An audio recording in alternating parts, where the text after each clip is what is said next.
Hello, I'm back. I was told by my mother I need to smile more on these, so there. Anyhow, I'm going to do some quick holiday items that you might be interested in, or maybe not interested in, not even thinking about. Everybody watches, you know, Christmas Carol or Scrooge or one of those things, but these are some unusual Christmas kind of things to watch or read or listen to that you might not be aware of, or you are aware of them and you haven't heard them in a long time. We're going to start with literature, stories of John Cheever. The story is Christmas is a sad season for the poor. And the reason that I recommend that, it is such a wonderful Christmas story. It is 70 years old this year. It was originally published in the New Yorker. And Cheever isn't really known for heartwarming tales, but this actually is a heartwarming tale, and it's so well constructed. You think it's going one way, and then at the end it warms your heart. So Christmas is a sad season for the poor. It is in the stories of John Cheever, which is a Pulitzer Prize winning novel, or not novel, collection of short stories. And speaking of 70 years ago, Miracle on 34th Street, that's 70 years ago. Natalie Wood, first role. She's, I think, 6 or 7 years old when this was made. This, again, is not a traditional Christmassy kind of thing. It's more the story of a gentleman who says he's Kris Kringle, and the cynical, awful people that try to take that away from him. It's a fun view. This is not on television very much. It used to be on a lot, and now I think one of the superstations has the rights to it, and they only show it once. And that's too bad, because it is a great, great Christmassy kind of story. For your young kids, Rudolph. And Rudolph is probably the only children's Christmas, maybe Charlie Brown I'll watch, but this one I will watch. And little children really love this. So if you want to do something with the kids and take their minds off of all the excitement that's coming up, Rudolph the Red-Nosed Reindeer. Now, a couple other things that I want to talk about. Now, you don't necessarily think of Bell, Book, and Candle as a Christmas movie, but it starts on Christmas Eve. And this is 1958. Kim Novak at her best. I mean, not only is she beautiful, but she was the queen of the world at that time, just coming off a Picnic and some of the other movies that she had done. James Stewart is in this. This is a really nice role for him after doing some of that Hitchcock stuff. It's lighthearted. Jack Lemmon, who is just about ready to go into being a leading man. This is about a year before The Apartment was made. He sort of steals this movie and supporting as Kim Novak's brother. I'm not going to talk about what it's all about, but let's just say that this was so popular that in 1964 they did a show about a witch, and it was called Bewitched. And Elizabeth Montgomery did say that it was based on Bell, Book, and Candle and the movie I Married a Witch. But again, it's set at Christmas Eve, and it starts at Christmas Eve, and it's very, very well done. And it's a wonderful, wonderful tale about love. And, you know, Christmas time, why not? If you like the Waltons, you wonder where they came from, it all started in this TV movie. And this is from 1970, The Homecoming. The Homecoming introduces all the children, and you'll see that all of the Walton children are the same children, but the parents are played by Patricia Neal and Andrew Duggan. The grandfather is played by Edgar Buchanan, not Edgar Buchanan, no, that's Uncle Joe from Petticoat Junction. I mean Edgar Bergen, who is Candace Bergen's father, also the father of Charlie McCarthy. So those characters aren't the same people that you would see on the TV show, but it is setting up Walton's Mountain, and it is a wonderful tale of Christmas 1932 or 33, or maybe it was earlier than that, and John Boy has to go out and find his daddy. And Patricia Neal, this was her first appearance on film since she had had his stroke. So she's very, very good in this. And they showed this for like 3 years in a row, and finally CBS executives said, let's do a series, and that's how the Waltons got started. But again, it's a really nice tale. It's not shown on TV very much. I don't think ICPL has it, but you can get it on interlibrary loan from other libraries if you're interested in that one.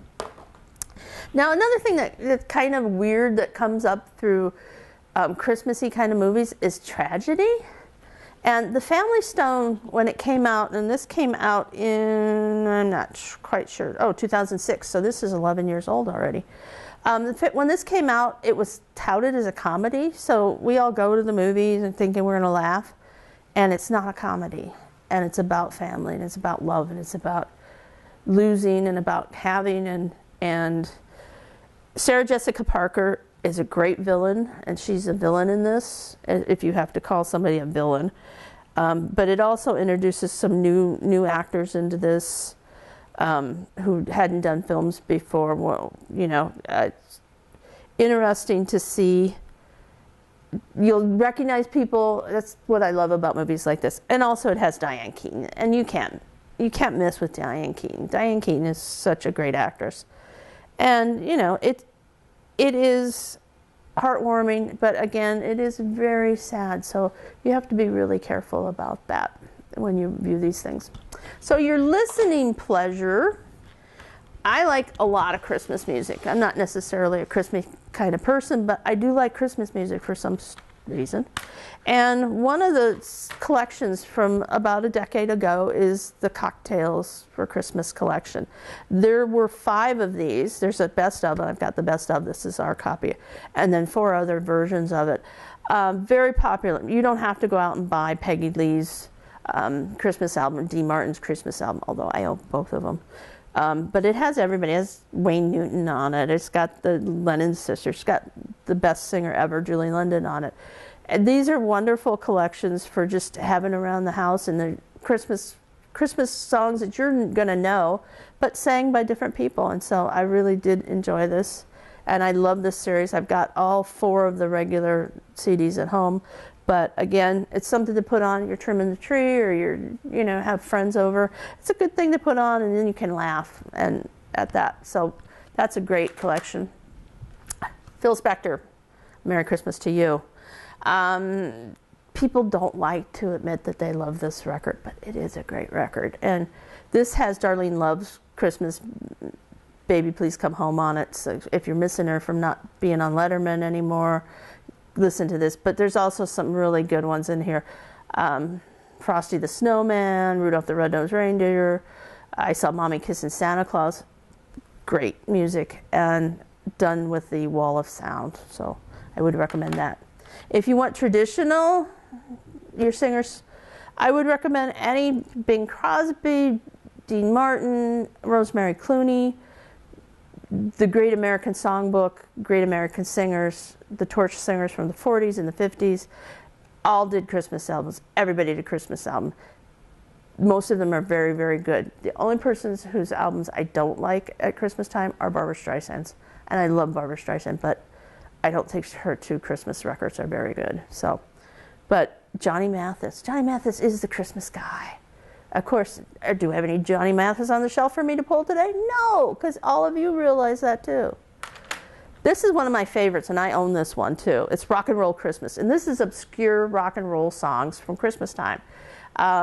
Sock It to Me Santa by Bob Seger, the Elton John Step Into Christmas, I Believe in Father Christmas from ELP, Emerson, Lake and Palmer, Christmas Wrapping from the Waitresses, that's a classic now. Billy Squires, Christmas is the Time to Say I Love You, and the original version of Merry Christmas Baby, Chuck Berry. And this Christmas is kind of sad because this is the first one without Chuck Berry, so I'll be playing that. And of course, that ends the album with the Kinks' Father Christmas, which is a very cynical spin on Christmas. If you like the traditional stuff, you can't beat Arthur Fiedler and the Boston Pops. We have several collections of the Boston Pops, not just with Fiedler, but with other people. If you like more classical than even the Pops, I would recommend our Bernstein stuff as we enter 2018, which is the 100th anniversary of the birth of Leonard Bernstein. His version of the Messiah, beautiful, the New York Philharmonic, it was beautiful. And this is really, really good too. And this is mostly traditional stuff. But this is where you're going to find Waltz of the Flowers and the Hallelujah Chorus and stuff. And also a big sing-along. And speaking of sing-along, before there was karaoke, there was Mitch Miller. And Sing Along with Mitch was on television. I think it was on every week. But the Christmas album is the one that is really good. Must Be Santa is great. If you like the Bob Dylan version, this is the original version. You might want to listen to this one first and see how it's supposed to sound. But I love the Bob Dylan version too. But Mitch Miller, and this includes all the lyrics, so if you're singing along or you're going caroling, good source to have. Finally, in my opinion, the best Christmas movie ever made was made 40 years ago. It was a TV movie. It's called The Gathering, and it stars Ed Asner and Maureen Stapleton. And Ed Asner is a New England businessman. He finds out that he is dying. Oh yeah, there's that theme again, death and holidays. But he's estranged from his wife, he's estranged from his children, and it's all about getting back together before he dies. And you don't think it's going to happen. His children are grown, they have their own lives, they don't want to be a part of anything. He has one child who skipped the country because of the Vietnam War. This is 40 years old. I originally watched this in school, and we had to write an essay about it. This is 8th grade, so that was about 40 years ago. But it won the Emmy that year. I think Maureen Stapleton and Asner both won Emmys for their work on here. It is very heartwarming. They used to show this a lot on TV, like in the early 80s, and then they quit showing it, and it was obscure. You couldn't find it. And finally they released it on, Warner Brothers released it on DVD about 3 years ago. And I lapped it up right away because this is a great movie, and it'll touch your heart. And it's a wonderful movie. And it's also, I looked it up, several libraries have this if you want to get it on interlibrary loan. That's it for me. Those are my suggestions for the holidays. I hope you have a good holiday season, and we will be back next year with all kinds of new stuff. Thank you.